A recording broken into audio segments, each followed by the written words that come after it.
The 15th annual Mid-Ohio Valley Easter Parade will make its way through Parkersburg tomorrow at 2 p.m. This means that you may need to make some alterations to your commutes due to road blockages and closures during the parade. According to Parkersburg Police Chief Matt Board, the parade will go down Market Street as it does every year.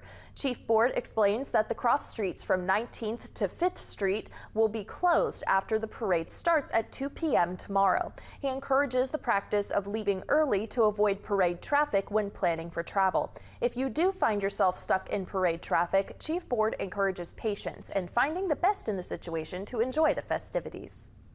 If you find yourself stuck in traffic, just relax or find a place to park and enjoy the parade, but getting mad or being grumpy with people that are there for the event, that's not okay. That's not recommended.